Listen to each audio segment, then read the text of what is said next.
Olá pessoal, eu sou o professor David Oliveira. Esta é mais uma de nossas aulas do curso de Introdução à Computação Científica, onde a gente está trabalhando com a linguagem Python. Hoje a gente vai tratar de dois temas que são, um deles eu diria que é muito importante, importantíssimo. O segundo a gente vai tratar por uma questão de informação, mas teremos um uso mais instrumental, embora a gente vai explorar aqui definições básicas e o uso desse conceito. São eles, né? O tema de funções. Então, funções é muito importante que a gente domine, né? Aqui a elaboração de funções sob quaisquer linguagens de programação, em particular aqui no Python. E o tema, como dito, de orientação a objeto, que a gente vai ter uma visão também. Eu vou tentar aprofundar o tema aqui o quanto possível nesta videoaula, mas creio que vocês, nos trabalhos, no desenvolvimento com a linguagem Python, na maioria das vezes vai usar a ideia de orientação a objeto de maneira instrumental e não como construtores de classes. Mas é um paradigma muito interessante, ele ajuda, tem, tem várias facilidades, várias características desejáveis que auxilia no processo de desenvolvimento, bem como de manutenção de sistemas.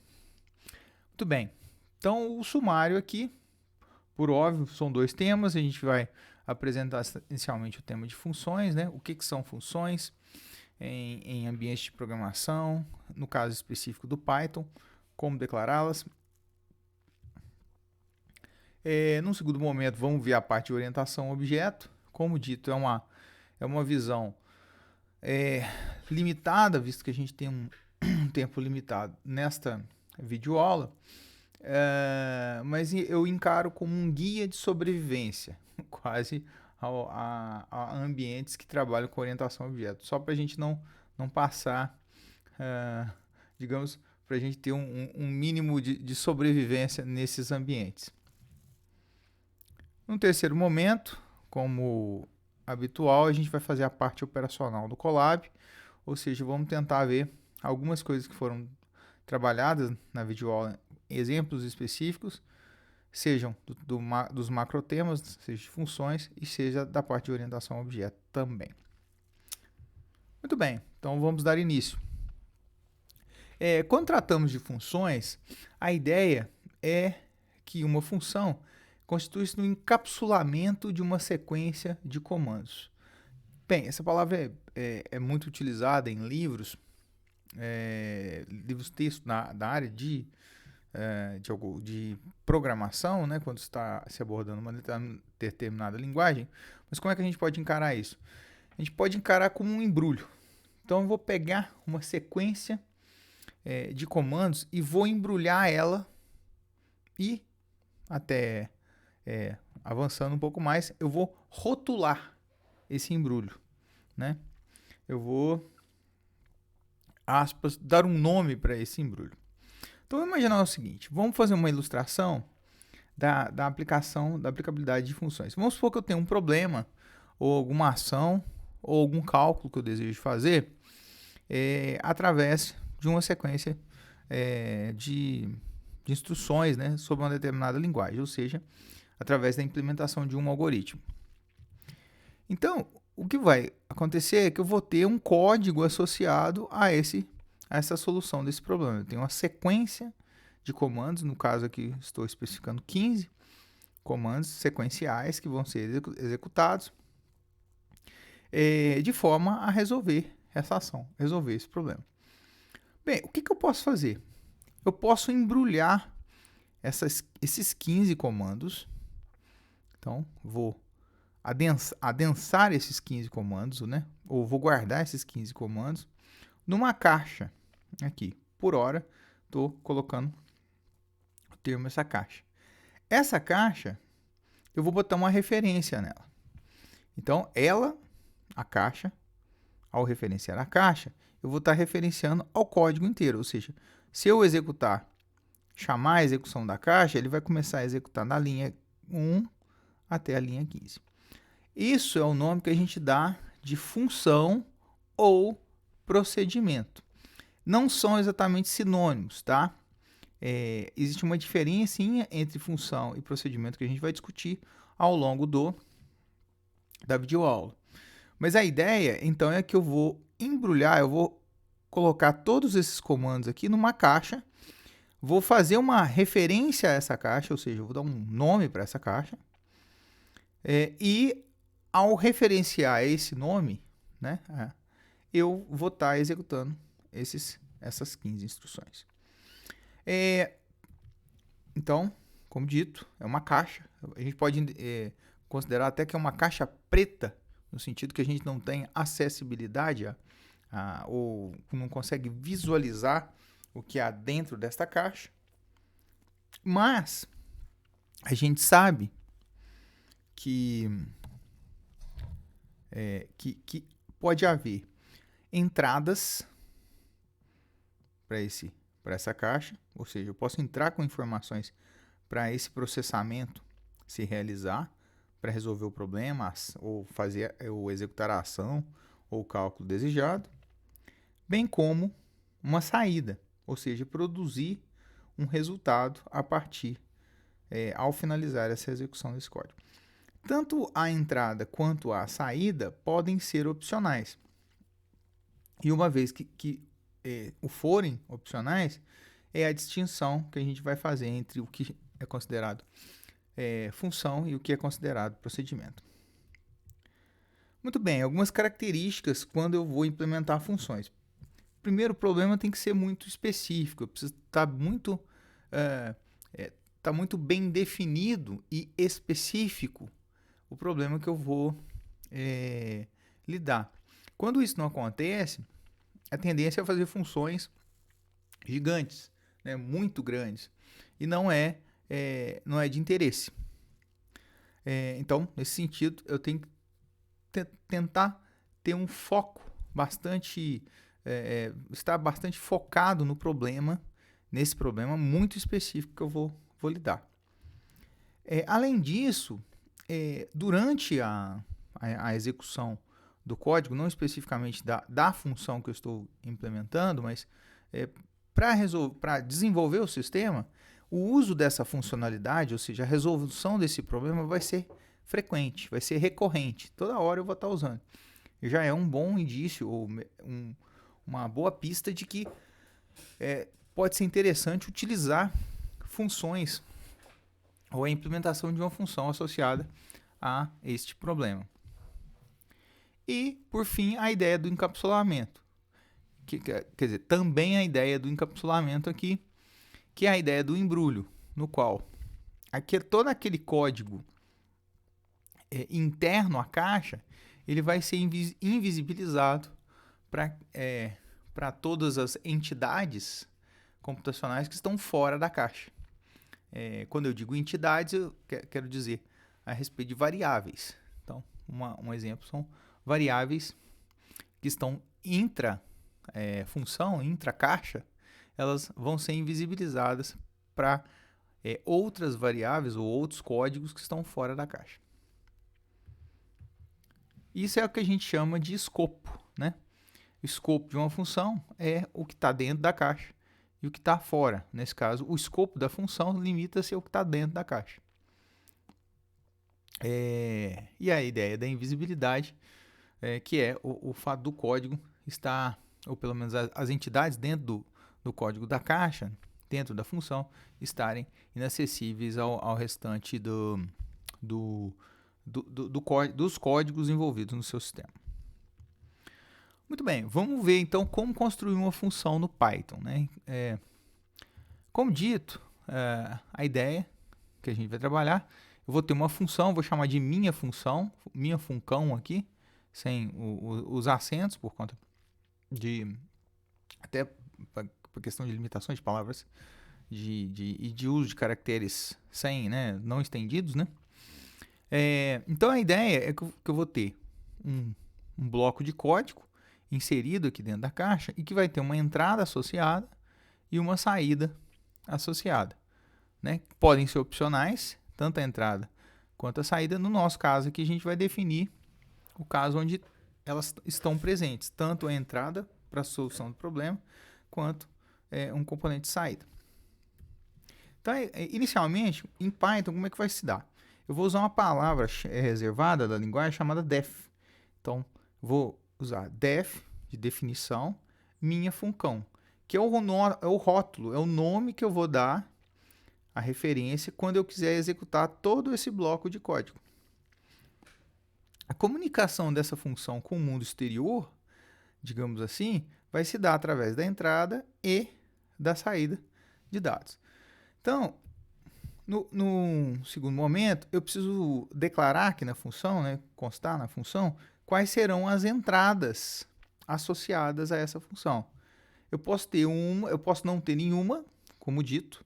Neste caso, as entradas, eu teria simplesmente parênteses aqui fechado, sem nenhuma entrada associada. E quando eu digo entrada, são argumentos de entrada. Eu coloquei o nome entrada 1, entrada 2, mas pode ser qualquer nome que você desejar. Então, pode ser uma entrada, duas entradas, várias entradas, sobre qualquer tipo de dado que você vai utilizar durante a execução do bloco de código aqui. A seguir, você vai colocar dentro do escopo dessa função, né, ó, dentro aqui do escopo, prestar atenção na indentação, lembrando, para fechar, né, os argumentos de entrada, né, as informações de entrada, eu vou fechar o parênteses, então pode ser mais de 2, 3, 4, quanto você quiser, fecha o parênteses, e 2 pontos, para informar que eu vou começar o escopo da definição dessa função. E aí eu vou passar os comandos, comando 1, comando 2, todos os comandos aqui envolvidos na solução desse problema desejado.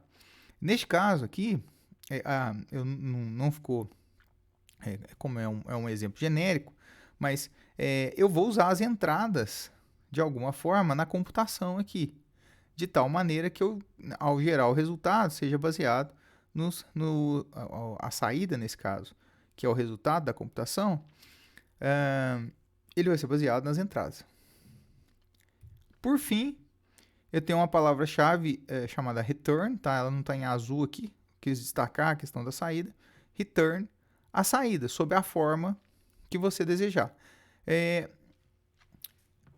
Nesse caso aqui, eu estou esboçando aqui uma única saída aqui. E então a estrutura geral se dá dessa forma. Muito bem. Então, quando a função tem entrada e tem saída, eu chamo ela geralmente de função, né? É como é referenciado. Quando há algum desses termos ausente, ou a entrada ou a saída, ou seja, uma situação 2, por exemplo, onde o corpo de código tem uma entrada, mas não tem uma saída, ou seja, não tem um return, eu vou chamar de procedimento. Bem como a situação 3, onde também não tem entrada nenhuma, nem informação de entrada, e apenas uma saída. Também vou chamar de procedimento nesse caso. Na verdade, eu estou adotando aqui o termo procedimento, tem variação, às vezes um livro chama de uma forma, uma própria linguagem chama de uma forma ou de outra, mas é muito comum, quando não há entrada e saída definida, a gente chama de procedimento, ao invés de função. Muito bem, vamos dar um exemplo da situação 1 aqui, ó, onde tem entrada e tem saída. Vamos tomar o problema de obter as raízes. Então, eu tenho uma função de segundo grau aqui, definida, e eu quero obter as raízes, ou seja, eu quero obter os valores de x, no qual o f de x é zerado. Então, a forma simples, né? A aplicação de forma simples do segundo grau para obter essa raiz. Nesse caso aqui, veja que eu não considerei o polinômio, a concavidade da parábola voltada para cima, né? Então, tem um aspecto sinal aqui do meu polinômio. Eu estou considerando que o a é positivo, mas poderia ser negativo, não tem problema. E aí eu vou fazer a obtenção das raízes. Veja aqui, a forma de obtenção é cálculo do delta, após cálculo do delta, cálculo de x1, das raízes x1 e x2, pode ter uma única raiz, né? Pode não ter raízes, a depender do sinal de delta, né? Se for negativo, e pode, pelo menos raízes reais, e pode ter duas raízes, como é o caso que está explicitado aqui.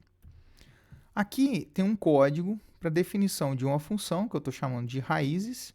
Então, eu estou usando def raízes, no qual os argumentos de entrada vão ser A, B e C, ou seja, vão informar os parâmetros, né, associados ou os coeficientes associados ao meu polinômio, né, ou nesse caso, a minha função de segundo grau. Aqui, então, no trecho em verde, eu não vou detalhar, mas o que eu estou fazendo é basicamente calculando o valor de delta, tá? Investigando se o delta é negativo, né? Através de um if. Se o delta for negativo, eu não tenho nenhuma raiz. Portanto, eu estou jogando num objeto, numa variável. Eu estou jogando o resultado res, tá? Numa variável chamada res, eu estou jogando o resultado non. O non é equivalente a eu informar que não existe valor associado a essa variável. É um valor nulo, não no sentido zerado, tá? Mas não existe valor nenhum associado, armazenado nesse espaço de memória. No segundo momento, caso o delta não for negativo, eu vou testar se o A é zero, tá? Se o A é zero, significa que eu vou ter uma única raiz associada ao a minha equação, e a raiz está dada aqui, então eu estou colocando inclusive os resultados iguais, né, numa lista. Estou informando sempre os resultados como uma lista, afinal de contas são duas raízes, só que as raízes são iguais aqui, coloquei-as dessa forma.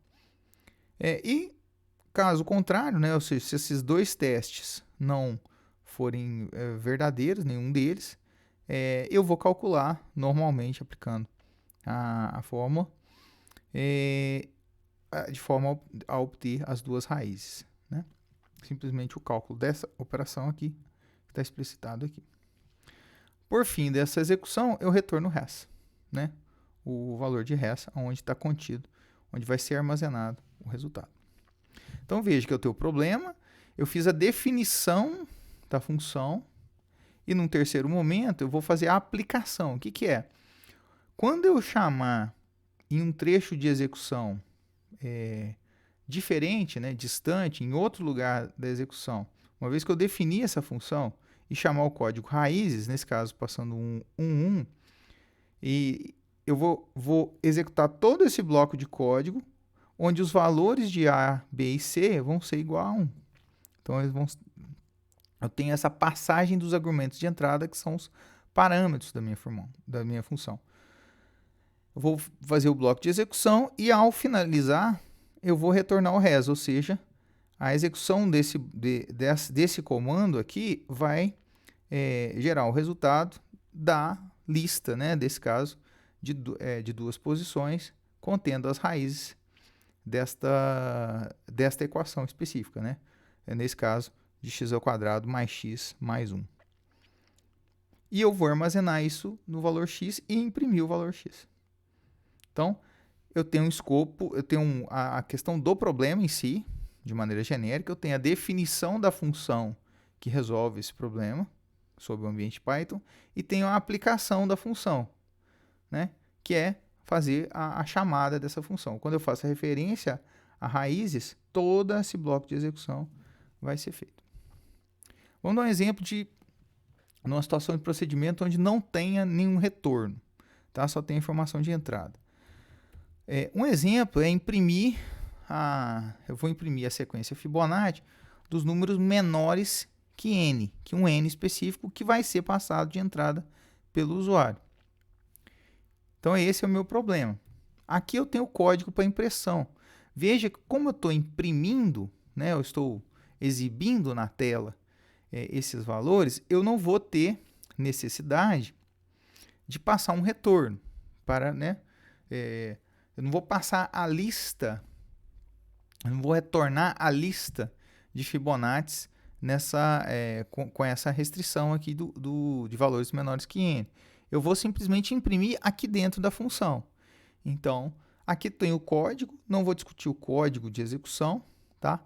Atentar que as listas, a indexação das listas, acesso das listas em Python, ela começa de 0, né? Então, é sempre a posição 0, posição 1, posição 2. Eu vou detalhar isso em aulas mais à frente, quando estivermos trabalhando especificamente com estruturas lineares, com estruturas de dados, né? Tanto lineares quanto outras estruturas. O código está aqui presente, então nesse texto em verde, e eu não preciso retornar nenhum valor. Por quê? Porque a impressão da sequência vai se dar dentro do escopo da função. Fiz a definição, e aí eu posso utilizar. Nesse caso aqui, eu chamei a função de imprime_fibo, e o argumento de entrada é o n. Então, quando eu chamar imprime_fibo 10, ele vai imprimir todos os valores da sequência Fibonacci até 8, né? Nesse caso, então vai ser 1, 2, 3, 5, 8. Quando chegar no 8, ele vai parar. E assim como no 100. Muito bem, um terceiro exemplo aqui onde eu não tenho nenhuma entrada. Então, vamos supor que eu queira construir um procedimento que exiba um menu na tela e registre a opção do usuário. Então, essa vai ser o nosso objetivo. Nesse caso, por exemplo, poderia ser um menu de controle de tipo de pagamento, onde a opção Pix seria a opção 1, que o usuário ia digitar, o débito seria a opção 2 e o crédito seria a opção 3. E aí eu vou ter uma entrada do usuário, veja, nesse menu construído e vou retornar essa opção. Aqui eu tenho o código associado, né, a esse problema, né? Veja que aqui eu estou usando o def, então menu, que eu chamei o procedimento, e não passo nenhum argumento de entrada. E aí o que eu vou fazer? Eu vou imprimir, exibir essas mensagens, a tela de apresentação, Pix. Lembrando que esse /n aqui, ele é para saltar a linha em impressões, quando eu quero espaçar mais as impressões que eu estou exibindo na tela. Pix 1, né, o débito 2 e o crédito 3. Veja que todo esse bloco aqui dentro, ó, isso é uma string, né? Aqui é uma string também, idem. E aí o que eu vou fazer? Eu vou pegar, registrar op, uma variável, a qual vai receber convertido como inteiro o que o usuário entrar, imputar de dado através da tela de exibição. Isso tudo dentro do escopo da função. Aí o que eu vou fazer? Vou pegar e registrar esse valor inserido pelo usuário em op e vou retornar a função. Veja que tudo isso está dentro do escopo da função, está dentro da caixa. E ao final eu vou retornar só a opção op. Então a aplicação seria o seguinte: eu vou pegar, executar o menu, ele vai exibir essa tela e vai registrar o que o usuário digitou de opção. Nesse caso, eu estou até pegando o que ele registrou de opção e colocando dentro de uma outra variável, né, que eu estou chamando opção. Veja que aqui eu estou falando de um bloco de execução que é completamente diferente do ambiente onde eu defini a função. Isso aqui está em outro trecho do código. Eu já defini essa função e agora eu posso utilizá-la. E vou imprimir a opção. Foi a opção que o usuário fez.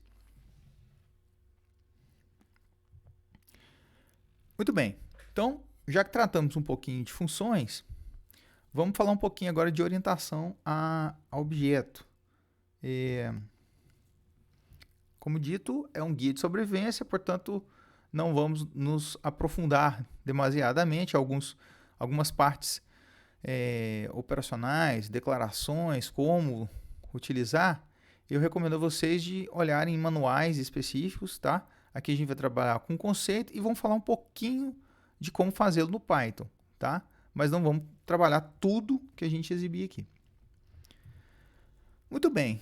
Inicialmente, temos que falar que orientação a objeto é um chamado paradigma de programação. É uma forma, uma abordagem de como programar, tá? Assim como linguagens, eu tenho paradigmas chamados lógicos, por exemplo, algumas linguagens Prolog, que são baseadas em regras lógicas, na verdade, regras de dedução lógica e axiomas definidos. Então, um programa é basicamente em ambientes lógicos, axiomas e regras de dedução. Linguagens funcionais, nas quais todos os programas são escritos tudo como função, é um paradigma de programação. Eu tenho um paradigma de programação orientada a objeto. Alguns exemplos de algumas linguagens que são orientadas a objeto. Então, a Ruby, Python, que a gente está trabalhando aqui, C++, entre outras. São linguagens que incorporam esta orientação a objeto. Pode ser parcialmente, né? Pode ser completamente. Bem, o que são objetos, no final das contas? Então, a ideia é pensar que objetos são entidades que eu vou criar dentro do ambiente que eu estou programando, que vão ter características, ou seja, atributos, e vão ter comportamentos, ou seja, elas têm alguma característica associada e fazem alguma coisa, têm alguma ação. A ideia para usar esse tipo de paradigma, né, ou para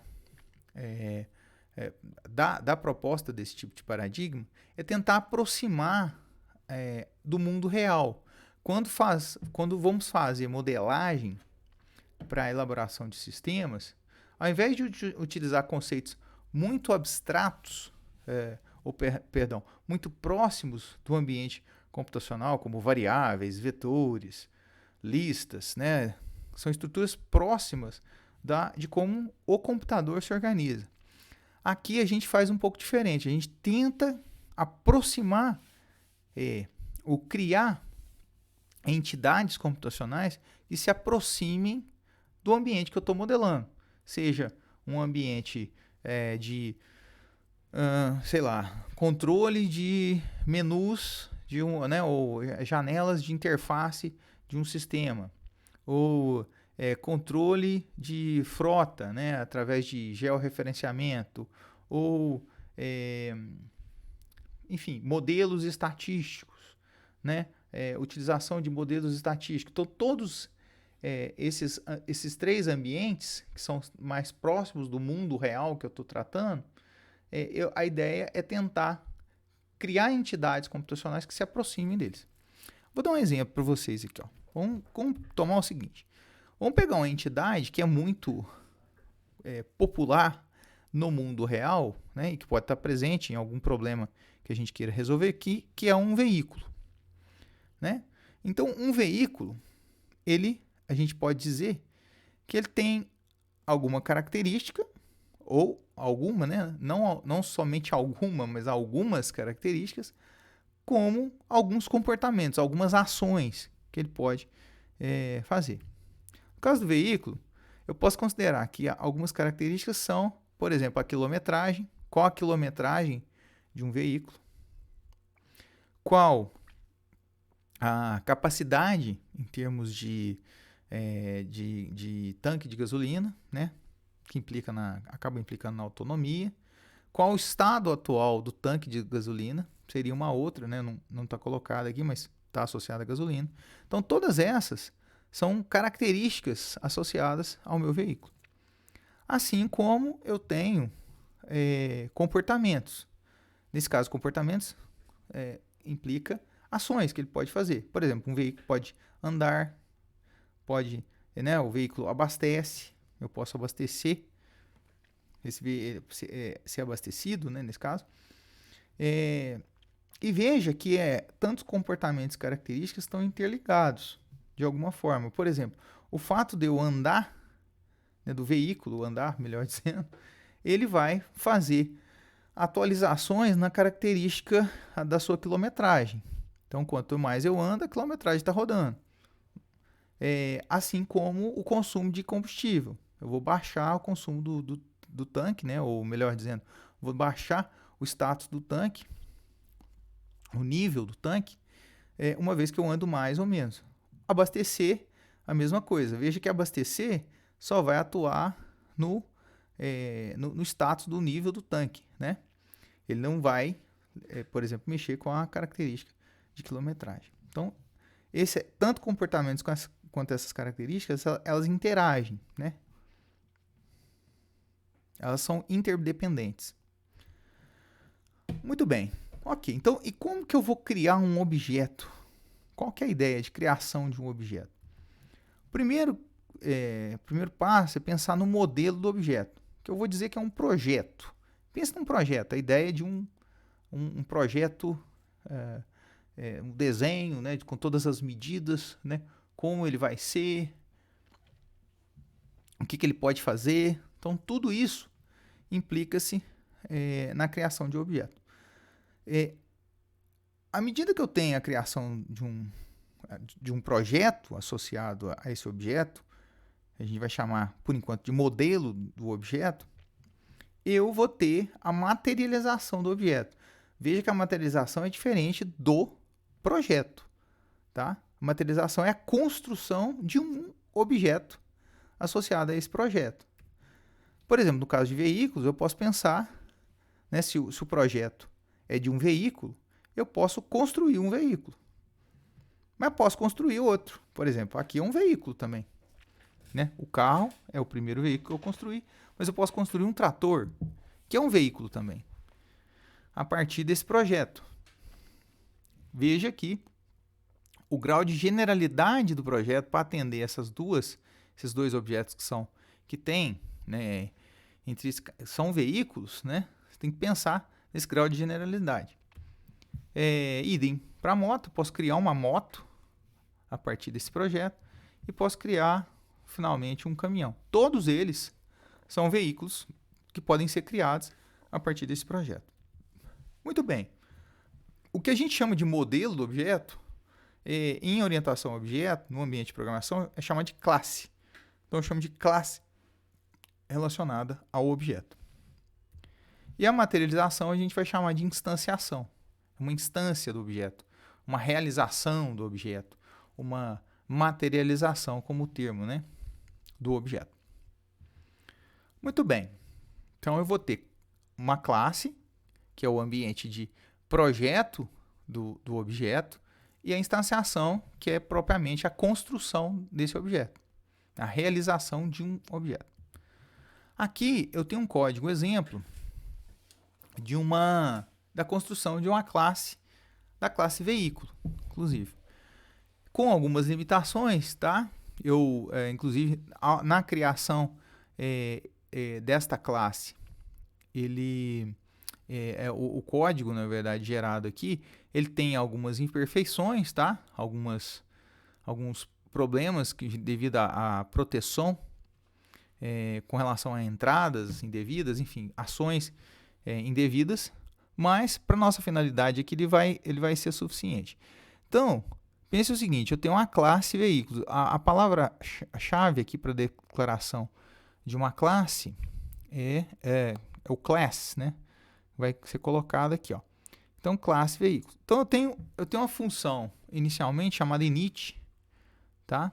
Eu vou detalhar quando estivermos trabalhando com a parte operacional do Colab. Esse código está disponível também para vocês na nossa pasta do Drive, da disciplina.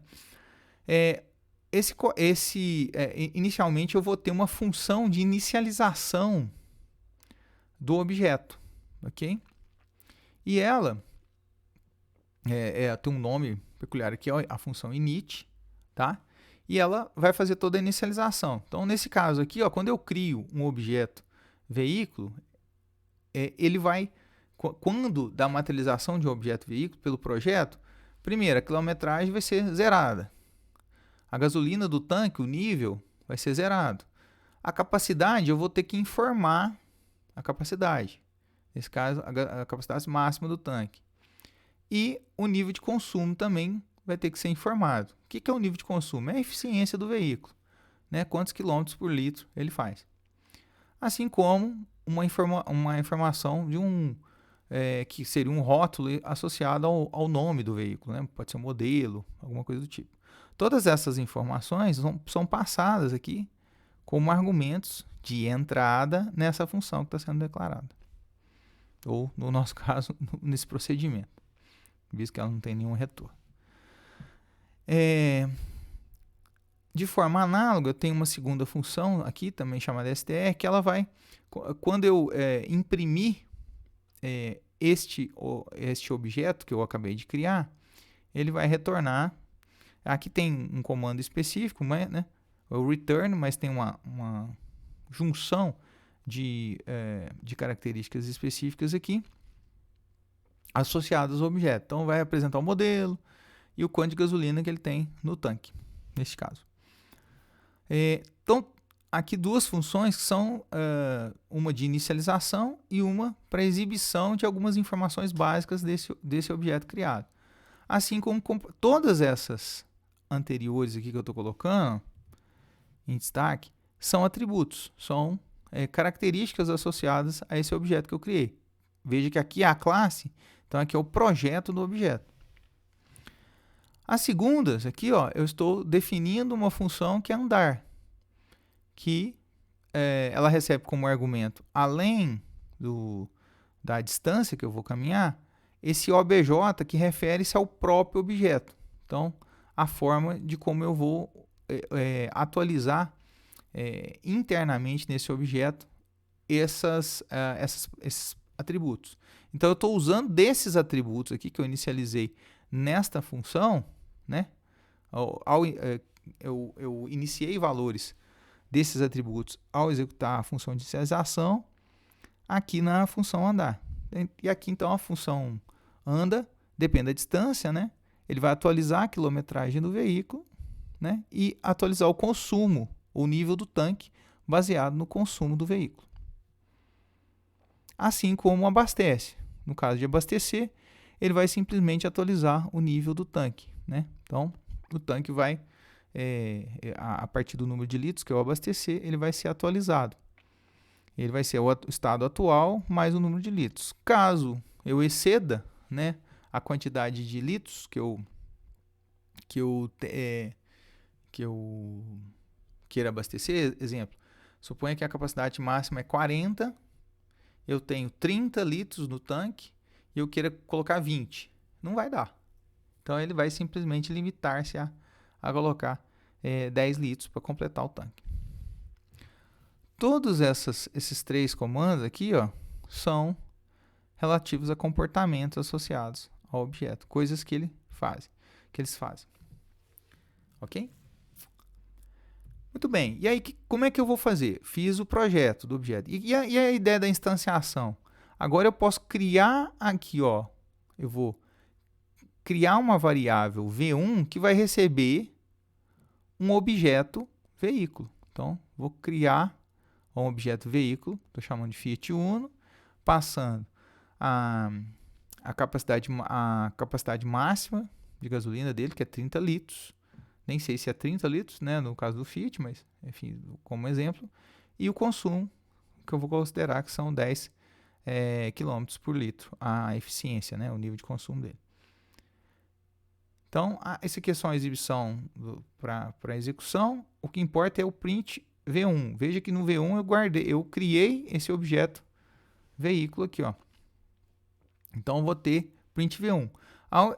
Ao executar esse comando, ele vai referenciar a esse STR aqui, E aí vai exibir informações associadas à criação que eu fiz do veículo. Então, vai exibir tanto o nível de gasolina atual quanto o Fiat Uno. E a ação, V1 abastece 10 litros, então ele vai incrementar o nível do tanque em 10 litros. E vou andar o nível do tanque. Se eu executar esse bloco de código aqui, ó, o resultado que você vai ver na tela é simplesmente os relativos à impressão, né? Então, a primeira questão da ação do veículo. Primeiro momento, o que eu fiz? Eu imprimi os dados do veículo. Então, inicialmente, ó, print V1. Então, é o Fiat Uno, quilometragem, como ele criou o veículo agora, a quilometragem é 0 e o nível de gasolina é 0. Aí eu abasteci o veículo. Abasteci o veículo com 10 litros. E depois andei 5 quilômetros.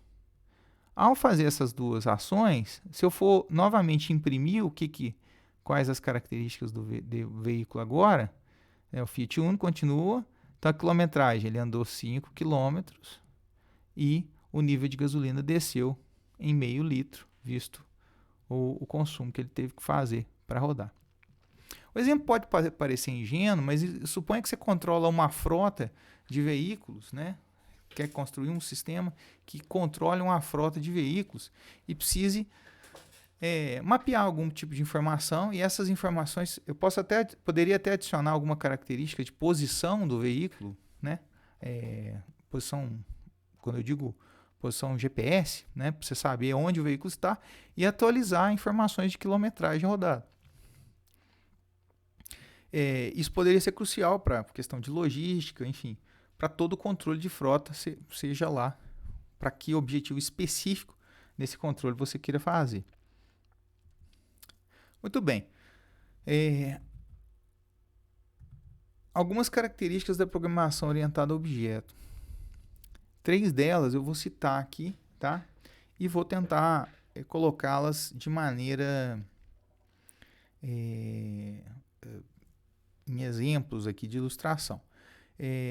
A gente vai, nos códigos, eu vou fazer menção a algumas dessas características, em específico ao encapsulamento, mas eu sugiro a vocês também que olhem,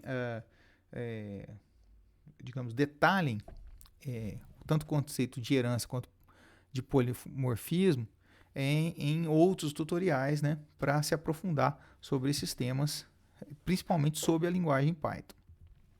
Então, inicialmente, o encapsulamento. Qual que é a ideia do encapsulamento? A ideia é que eu controle, de alguma forma, a visibilidade interna do objeto. Ou seja, que tipo de atributo e que tipo de comportamento, de ação, né, de funções, como queiram, que estão visíveis aspas, a comunidade externa, ou seja, a todos as entidades ou os códigos que estão utilizando aquele objeto. Vamos dar um exemplo. Então, no caso da classe veículo, eu vou ter a instância. Então, eu crio a classe veículo, como a gente viu no exemplo anterior, instancio ela, ou seja, crio uma variável associada a esse tipo, um objeto, melhor dizendo, né, associado a essa classe veículo, e eu vou tomar aqui, para ampliar um pouquinho mais, esse objeto veículo ele vai ter, além da questão da quilometragem como atributo, da questão de gasolina, né, seja a capacidade, seja o nível do tanque, eu vou colocar a temperatura de freios, tá? Como outra informação ou um atributo associado ao veículo. Específico aqui, mas eu vou colocá-los. Além de o veículo andar, abastecer, eu vou colocar uma questão de combustão, que seria a ação do veículo de queima de combustível internamente no motor. Vocês vão de convir que tanto a temperatura de freio vamos supor, para um motorista, tanto a temperatura de freio quanto a combustão, o ato de combustão do veículo é indiferente. Ele talvez não seja interessante. Mas o ato do veículo andar e abastecer, esse é importante, né? Isso aqui é importante, a visibilidade dele, né? Tanto quanto o nível de quilometragem do veículo, quanto o nível do tanque.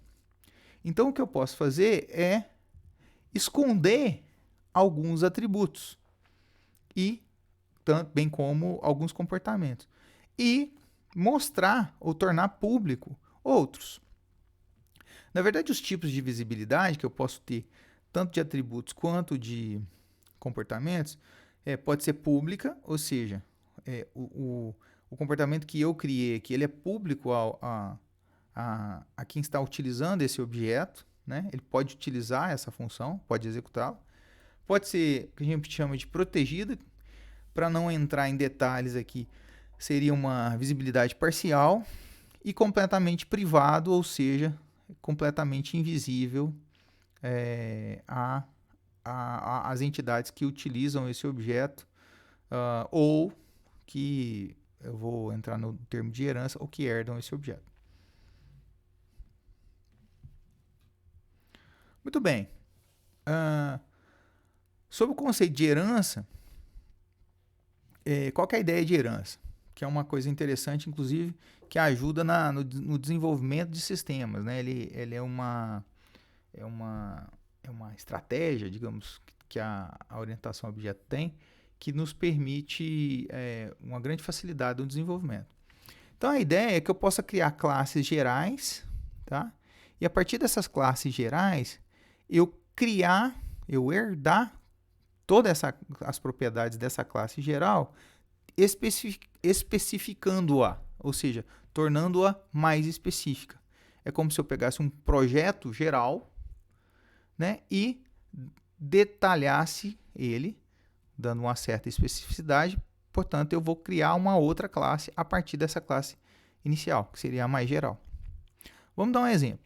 Na classe veículo, então, eu tenho o projeto, né, associado, definido pela classe veículo, mas o que eu posso fazer através da herança é criar uma classe carro.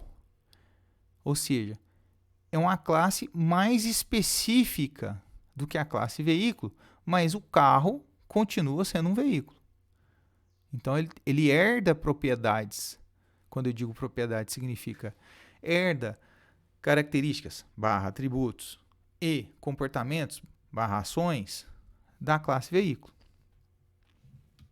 Assim como eu posso criar uma classe moto, que é mais específica, né? São classes diferentes, mas que são herdadas, né, da mesma classe, veículo, ou seja, que têm as mesmas características da classe veículo em comum, mas são especializadas, são mais especializadas. Ok. O terceiro item é a questão do polimorfismo, tá? O polimorfismo, o que significa? A ideia é que eu possa ter objetos diferentes, objetos de classes diferentes, com comportamentos que são iguais. Então, significa que eles têm o mesmo comportamento, mas que o resultado desse comportamento pode ser diferente. Para exemplificar, então, essa ideia do polimorfismo, vamos pensar novamente na classe veículo, que foi proposta, né, que foi trabalhada como exemplo. E eu vou novamente criar duas classes que vão produzir objetos diferentes, que é a classe moto e a classe carro. Mas perceba que as duas objetos, tanto da classe moto quanto da classe carro, por terem herança em relação à classe veículo, eles vão andar. Uma moto anda, um carro também anda. Eles são iguais, né, essas duas ações. Entretanto, eles vão ter impactos diferentes, vão ter ações internas diferentes. São objetos diferentes, podem ser criados a partir dessas classes, com comportamentos iguais. Quando eu digo comportamento, significa eles têm o mesmo comportamento de andar, mas cujo impacto desse comportamento vai ser diferente internamente no objeto ou externamente. Exemplo, quando uma moto, ao andar, ela vai ter um nível de consumo diferente de um carro, né? E, consequentemente, vai atuar no nível do tanque de maneira diferente de um carro. Então, o impacto é diferente no caso, nessa característica, ou nesse atributo, nível de combustível. Muito bem. Vista essa parte teórica, vamos agora para um pouquinho de prática. Então, eu vou aos nossos códigos exemplo. Esses códigos estão disponíveis para vocês no Google Drive, né? Então, vocês podem utilizá-lo, podem alterá-lo, modificá-lo, encontrar os erros que provavelmente vão aparecer aí. Muito bem. Então, inicialmente vamos falar um pouquinho sobre funções, que foi o que a gente tratou no início da nossa videoaula. Os exemplos de raízes de equações, a sequência Fibonacci, impressão de sequência Fibonacci e a apresentação de menus. Vejam que no primeiro caso é uma função, né, estrito, entrada e saída, argumentos de entrada e retorno. A impressão da sequência Fibonacci, que só vai ter argumentos de entrada, e a apresentação de menus a um usuário, que vai ter argumentos somente de saída. Então, o bloco que eu vou tratar das raízes de equações, ele vai da linha 4 até a linha 29, tá? No exemplo. Basicamente, da linha 9 até a linha 20, eu faço a definição da função, assim como está prevista está exibida, melhor dizendo, nos slides que a gente discutiu. Então, não vou entrar em detalhes aqui propriamente da implementação, mas destacar só a questão da palavra-chave def, raízes, tá? Os argumentos de entrada, A, B e C aqui, né? 2 pontos para definir o início do escopo da construção da função, e o return, que é res, que vai retornar o resultado. Aqui embaixo eu estou fazendo a utilização dessa função implementada, raízes. Então, se você verificar, aqui tem algumas impressões nas quais eu estou exibindo os valores de A, B e C e o cálculo imediato das raízes associadas com essa parametrização. Então, no primeiro caso é 1, 1, no segundo caso 1, 4, 1, no terceiro caso 0, 4, 1. Vou fazer a execução aqui, para a gente visualizar. Então, vou abaixar aqui.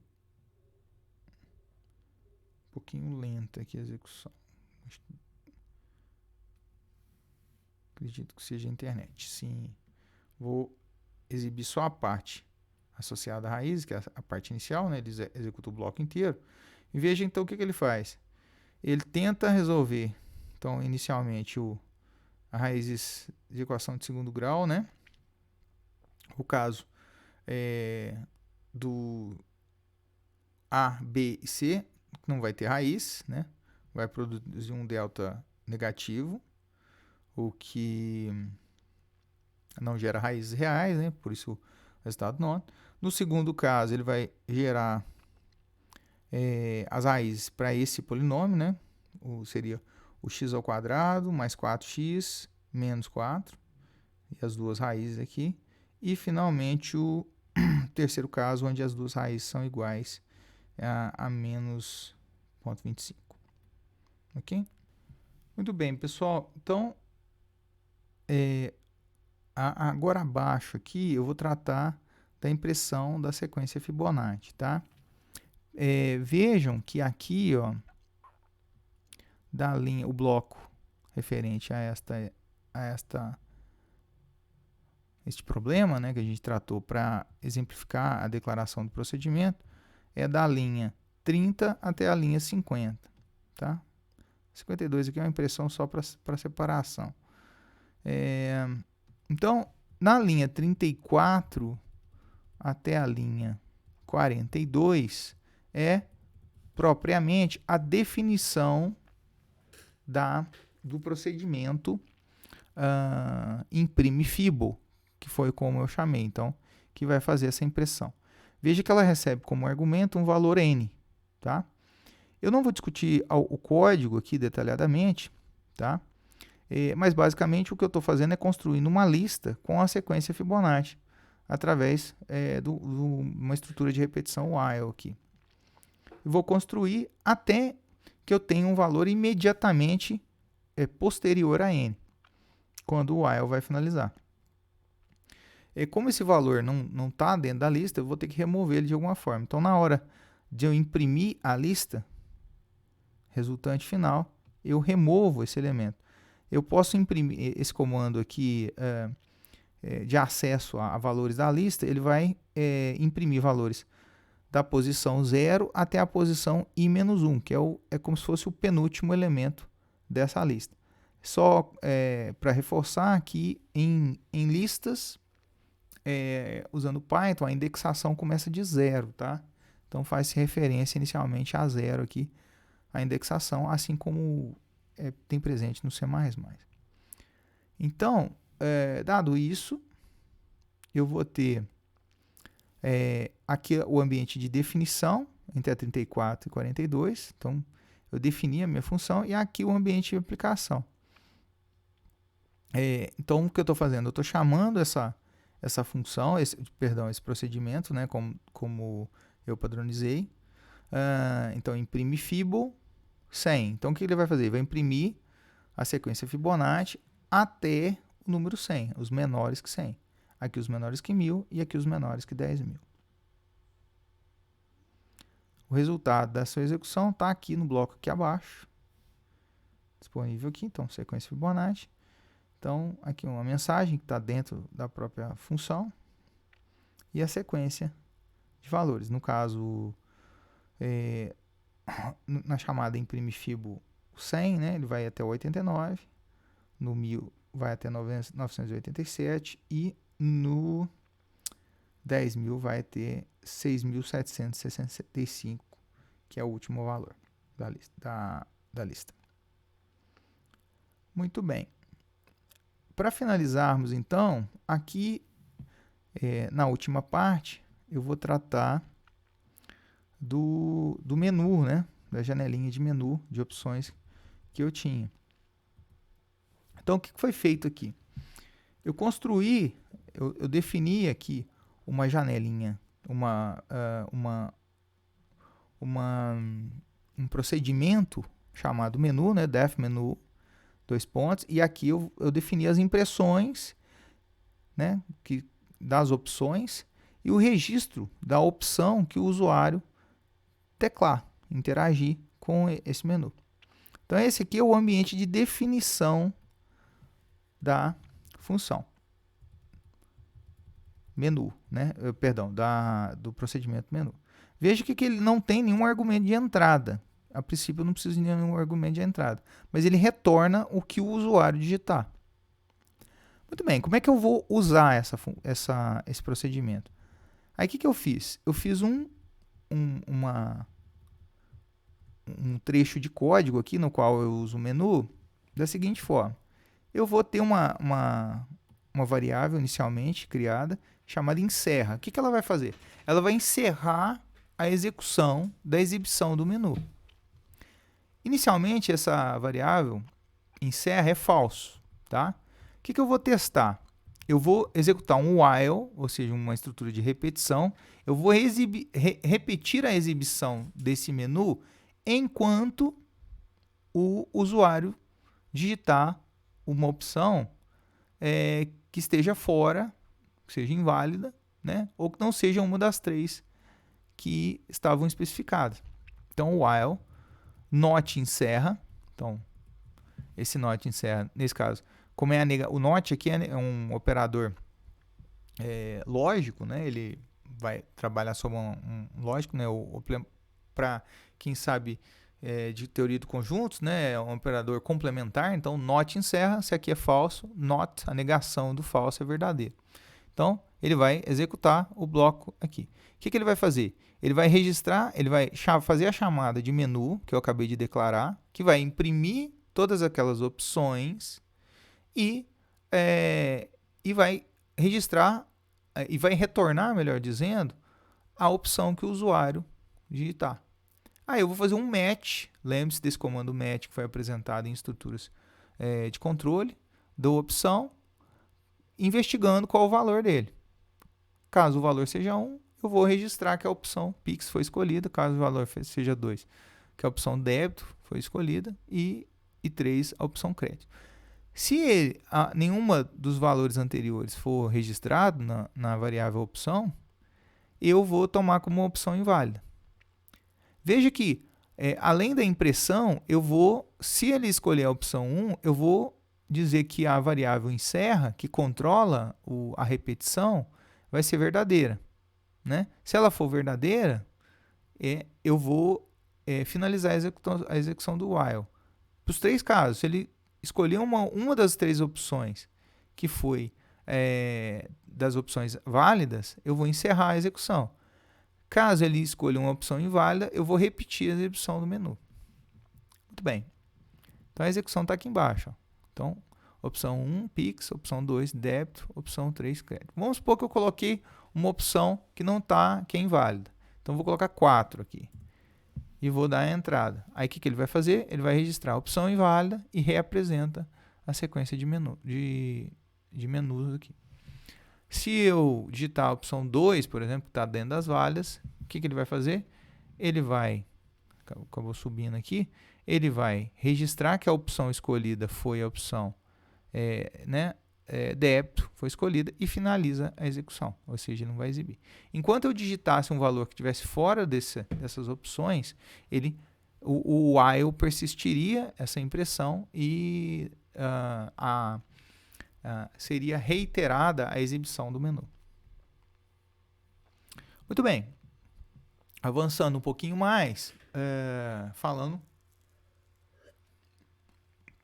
de classes e objetos. Então, aqui eu tenho apresentado para vocês a classe que foi apresentada, a classe veículo, que está aqui, tá? Tanto com a função de inicialização, tá? Que executa quando é inicializado, e de acesso ao objeto. Olha que interessante. Essa função, ela é inacessível, tá? A criação em si, mas essa função init, ela é inacessível a entidades fora do objeto. Por quê? Existe um padrão sintático de quando eu tenho a proteção ou a função é protegida ou é privada completamente, lembrando do conceito de encapsulamento, eu tenho underlines aqui, pode ser 1 ou 2 underlines, a variação sintática, para proteger esse atributo, ou para torná-lo essa ação, né? Essa função, ou torná-lo completamente privado. Então, ele se dá aqui, ó. E os dois que estão públicos é o anda e o abastece, tá? Então, aqui eu tenho um ambiente de definição da classe, tá? Da construção da classe associada ao objeto veículo. E aqui eu tenho propriamente a criação e ações dos objetos criados. Então, criei um objeto veículo que eu joguei em V1 e aí eu posso fazer com que o veículo 1 abasteça, ande, a mesma coisa que o Hyundai, abasteça, ande, produza efeitos aqui. Quando eu executo aqui, para além do exemplo que eu apresentei lá nos slides, aqui ele simplesmente vai falar as ações também do HB20 aqui. Mas suponha que eu quisesse controlar uma lista de veículos com todos esses dados e com algum tipo de interação em relação a esses dados. Você vai fazer um alerta uma vez que a gasolina estiver baixa, alguma coisa do tipo, né? Seria possível fazer. E, muito bem. Então, aqui veja que nós construímos uma classe e criamos objetos associados a essa classe. Mas, na maioria das vezes, seremos... claro que não estou restringindo, né? nem tolindo, mas até falo de uma realidade minha mesmo. Na maioria das vezes, somos usuários de objetos, né? Então, só para ilustrar essa ideia de uso instrumental de objetos, quando a gente está... eu vou mostrar um exemplo de um modelo estatístico para fazer previsão de séries, tá? Temporais. Exemplo, sei lá, eu tenho série de preços de um determinado ativo e quero fazer a previsão de valores associados a ele. Então, tem modelos de séries que são utilizados para tal finalidade. Na maioria das vezes, quando estamos programando em Python, a minha realidade, em R também, eu sou um usuário de orientação a objeto. Eu não sou necessariamente alguém que elabora, faz uma classe, né, propõe uma classe, constrói uma classe para construir um objeto. Aqui tem um exemplo da utilização de comandos que vão importar uma classe, nesse caso a classe Arima, a qual eu posso criar, né, objetos associados a essa classe. Então, tá vendo? From stat models tsa arima.model. Tudo isso aqui é uma biblioteca que a gente chama, da qual eu vou importar a Arima, que vai referenciar como uma classe. Aqui é a mesma coisa, no pandas, SPD, né? Eu posso criar um objeto dessa classe pandas aqui e criar um objeto da classe NumPy e utilizar, nesse caso, esse objeto para executar alguns procedimentos. Esses dois comandos são basicamente para manipular, para criar os dados né, de maneira simulada, os quais eu vou utilizar pelo ajuste da série. Mas eu vou focar aqui na classe Arima. Aqui, ó. Então, aí tenho a criação dos dados, tem uma questão de parâmetro do modelo, tá? Que eu não vou entrar em detalhes da parte técnica do modelo, tá? Para quem tiver interesse, eu tenho um curso de processos estocásticos no canal aqui, então vocês podem acessar e de repente tirar alguma dúvida. Também é um curso introdutório, mas se tiverem interesse, não é objetivo nosso aqui, mas simplesmente uma questão de parametrização, né? Associar valores a P e Q aqui. Então, o que eu estou fazendo?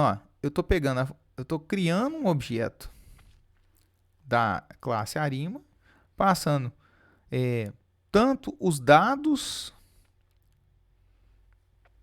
associados a esse objeto, tá? Dados significa uma série, quanto o modelo que eu vou investigar associado.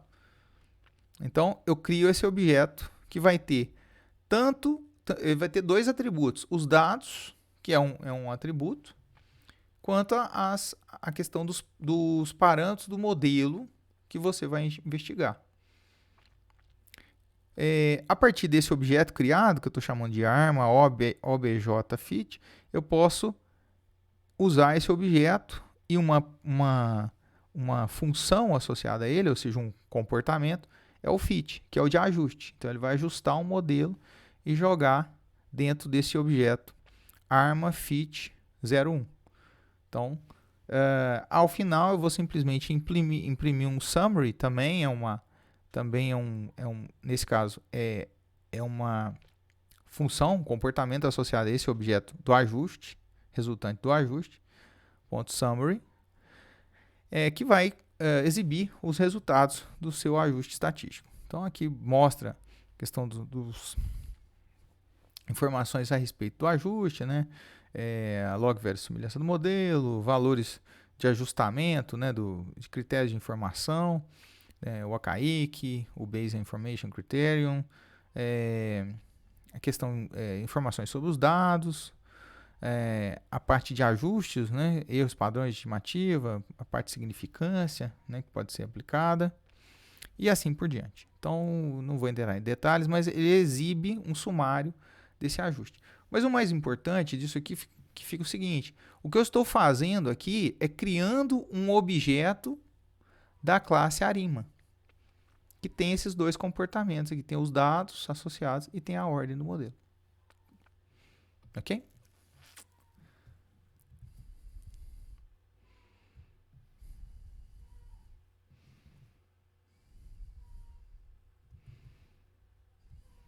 Muito bem. Com isso, a gente finaliza a nossa videoaula sobre funções e uma introdução à orientação a objeto, lembrando sempre de termos chaves, tá? O primeiro deles é funções em Python, né?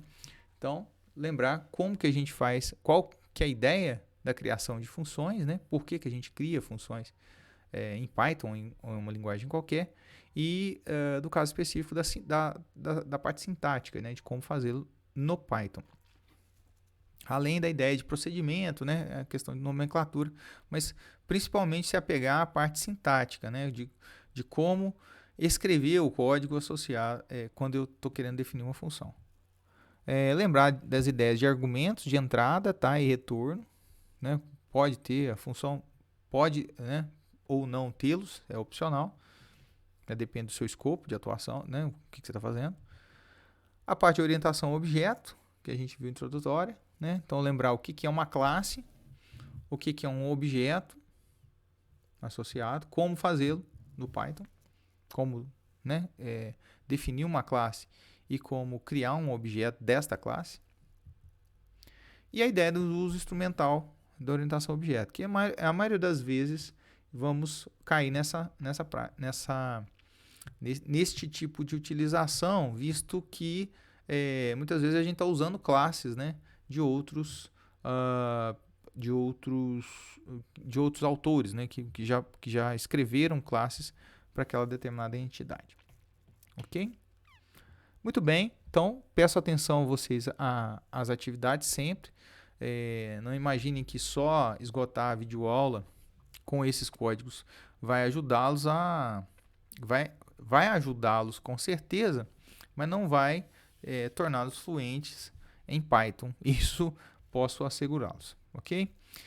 Com isso a gente finaliza então a nossa videoaula e eu vejo vocês numa próxima.